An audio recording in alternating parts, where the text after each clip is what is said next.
كيفكم؟ اشتقت لكم كتير. اليوم رجع لكم فيديو قوي. صدر الدجاج رح نعمله بطريقة مختلفة. حيكون ان شاء الله وصفة بسيطة وسهلة.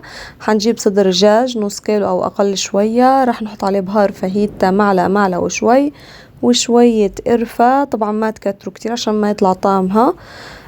حنحط ذرة كمون، بس مش عارفة ليش قلب لونه على لون زعتر، وفلفل اسود. طبعا فلفل اسود انا بحبه كتير بالاكل، بس ما بكتر منه يعني عشان ما يكون حراق كتير الاكل.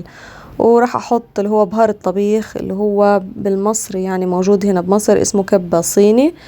برضو مش حكتر لانه هو والفلفل الاسود كتير بده حرارة بالاكل، وطبعا الهيل بدي نكهة قوية حلو.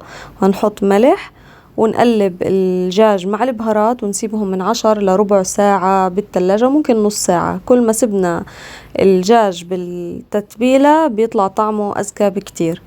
والآن راح أجيب المقلة وأحط شوية زيت. طبعا أنا جايبة زيت صحي، السعرات الحرارية أقل علشان ما يكون الأكل فيه سعرات كتير يعني.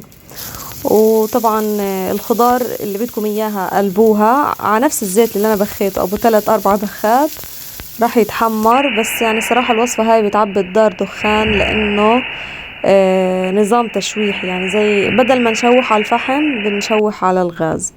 والآن طبعا راح نجيب صدر الدجاج بعد ما نقعناه وراح نبدأ نشوح فيه. هنسيبه هيك يعني ينشف. وطبعا ما شاء الله يعني الدخان حيكون كتير بالبيت، زي ما قلت لكم لو في شفاط شغلوه علشان يسحب الدخان اول باول.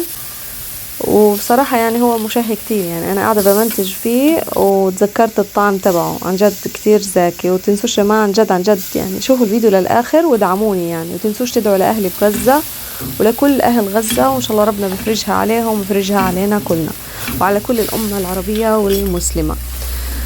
والآن طبعا بتأكد يعني بالشوكة بعد ما قلبت هل هو طري أو لا. طبيعي التقليب مش راح يكون زي المسلوق، راح يكون من برا شوي ناشف ومن جوا مستوي، يعني في اختلاف في القوام تبع الدجاج. وعشان نديه شوية طراوة بنحط شوية مية سخنة عليه، هو راح يشربها ويصير أطرى شوية.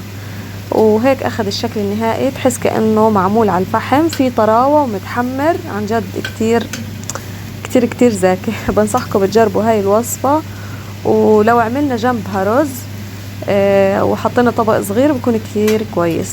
وفي شغلة مهمة كمان قبل ما نبدأ بصدر الدجاج، رح ننقعه بشوية خل وزنجبيل عشان تروح كل الزناخة قبل ما نشتغل فيه.